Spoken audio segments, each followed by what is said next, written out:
अयोध्या पहुंचे मुख्यमंत्री योगी आदित्यनाथ, कहा कि हम सत्ता के लिए नहीं आए हैं, श्री राम मंदिर के लिए सत्ता भी गंवानी पड़े तो कोई समस्या नहीं होनी चाहिए। सीएम योगी हनुमानगढ़ी मंदिर गए, जहां हनुमान जी को फूल माला और लड्डू अर्पित किए। इसके बाद वे रामलला का दर्शन भी किए। मुख्यमंत्री योगी आदित्यनाथ ने कहा कि यह नए भारत का नया उत्तर प्रदेश है। यहाँ नीति बनाकर बिना किसी भेदभाव के समाज के प्रत्येक वर्ग के लिए आर्थिक स्वावलंबन के कार्य किए जा रहे हैं। उत्तर प्रदेश में निवेश भी हो रहा है और रोजगार का बेहतर सृजन भी हो रहा है।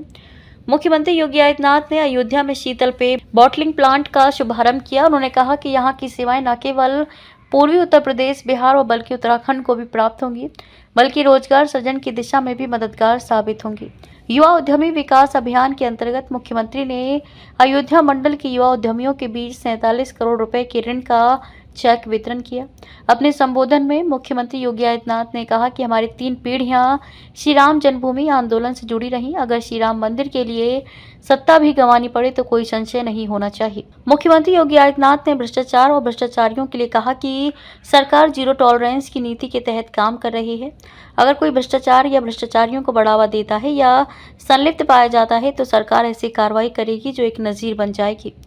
उन्होंने यहां तक कहा कि अगर कोई भ्रष्टाचार या भ्रष्टाचारियों को संरक्षण देता है तो ऐसी कार्रवाई होगी कि उसके परिवार से कोई भी सदस्य सरकारी नौकरी नहीं प्राप्त कर सकता। इसके बाद मुख्यमंत्री श्री योगी बलरामपुर के तुलसीपुर स्थित मां पाटेश्वरी देवी शक्तिपीठ मंदिर गए, जहां वे मां पाटेश्वरी देवी भगवती का दर्शन पूजन कर सभी के कल्याण के लिए प्रार्थना की।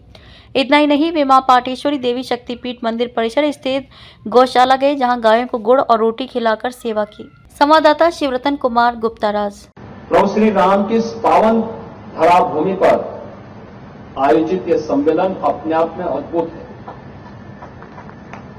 मैं इसे अद्भुत इसलिए कहूंगा कि इतने वर्षों तक अयोध्या क्यों मौन रही, जबकि यह एक सत्य है कि जिसने राम पर लिखा वह महान हुआ।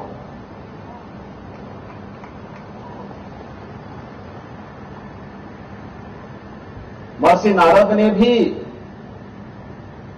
महर्षि वाल्मीकि को एक ही बात कही। जब वाल्मीकि के मुंह पर एक छंद फूट रहा था तो उन्होंने कहा, मैं किसको समर्पित करूं? तो नारद जी ने उन्हें प्रेरणा दी कि इस धरती पर लिखने के लिए कोई एक महामानव है जो ईश्वरीय सत्ता का संचालन कर रहा है, वह केवल राम है। राम पर लिखोगे तो लेखनी धन्य हो जाएगी और महानता को प्राप्त करेगी। व्यावहारिक संस्कृति का दुनिया का पहला महाकाव्य रामायण बन गई। और याद करिए, वह आधार भूमि बनती है साहित्य की। हम वैदिक संस्कृत से व्यवहारिक संस्कृत में आ गए। व्यवहारिक संस्कृत से कैसे अपनी लेखनी को धन्य करना है, यह अगर सीखना है तो महर्षि वाल्मीकि के शरण में जाइए, जिन्होंने राम को आधार बना करके महाकाव्य की रचना कर डाली। उससे पहले उस प्रकार का महाकाव्य किसी ने नहीं रचा था। लेकिन मर्यादा पुरुषोत्तम भगवान राम उसकी आत्मा बने, अयोध्या उसका आधार बना, तो साहित्य की एक नई विधा का सृजन हो गया। साहित्य की जिस नई विधा का सृजन होता है वह कालांतर में आपने फिर देखा होगा, पुराणों की परंपरा में वही व्यवहारिक संस्कृत अपनाई जाती रही और फिर यह आम जन के लिए इतनी लोकप्रिय हुई कि केवल भारत की ही नहीं बल्कि दुनिया की कोई ऐसी भाषा नहीं जिसमें रामायण या रामचरितमानस किसी न किसी रूप में लोगों की हृदय को न छू रही हो। मैं सभी युवा उद्यमियों से कहना चाहूंगा, या ओडीओपी के अंतर्गत या विश्वकर्मा श्रम सम्मान के अंतर्गत जो युवा या जो भी उद्यमी उत्तर प्रदेश में निवेश करना चाहता है, उन सब से मैं कहना चाहूंगा कि धैर्य के साथ अपने निवेश को आगे बढ़ाएं। सरकार का सिंगल विंडो सिस्टम उनकी मदद करेगा, निवेश भारती उनकी मदद करेगा। अगर कहीं पर कोई बेईमानी करता है, आप उसकी एक कंप्लेंट केवल मुझे कर दीजिए। भ्रष्टाचार जो घुन की तरह व्यवस्था को खोखला कर रहा है, इस पर बड़े प्रहार की तैयारी के साथ सरकार कार्य करने जा रही है। हमने पहले ही कहा है कि अपराध और अपराधियों के प्रति, भ्रष्टाचार और भ्रष्टाचारियों के प्रति सरकार जीरो टॉलरेंस की नीति के तहत काम करेगी, और उसी जीरो टॉलरेंस की नीति के तहत मैं आपका आह्वान करने के लिए आया हूं। अगर कोई आपसे कहता है कि लोन दिलाने के नाम पे हम आप पैसा दीजिए, हम पैसा दिलाएंगे, कतई विश्वास मत करिए। सरकार के पोर्टल पर जाइए।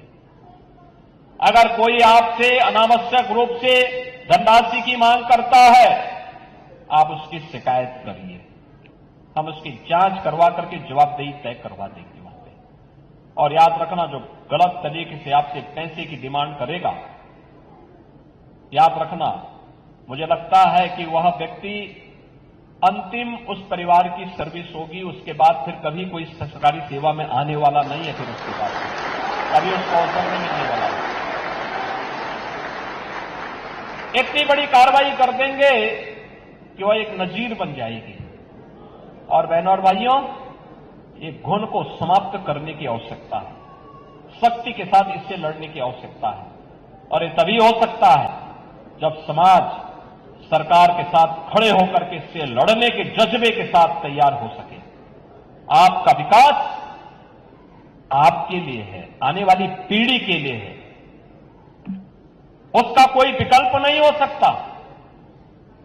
हमें ऐसा अवसर वहां पे प्रदान करना चाहिए, ऐसे अवसर सृजित करने चाहिए आने वाली पीढ़ी के लिए। आपके द्वारा तैयार किया गया वातावरण एक स्मरणीय बन जाए, आपके प्रति उनके मन में स्वतः श्रद्धा का भाव पैदा हो जाए। मुझे अयोध्या में इस निवेश के साथ जुड़ने का अवसर प्राप्त हुआ है। अच्छा कार्य है कि अयोध्या को माना जाता है सूर्य वंश की राजधानी है। अयोध्या को डबल इंजन की भारतीय जनता पार्टी की सरकार ने आदरणीय प्रधानमंत्री जी के मार्गदर्शन में देश की पहली सोलर सिटी बनाया है।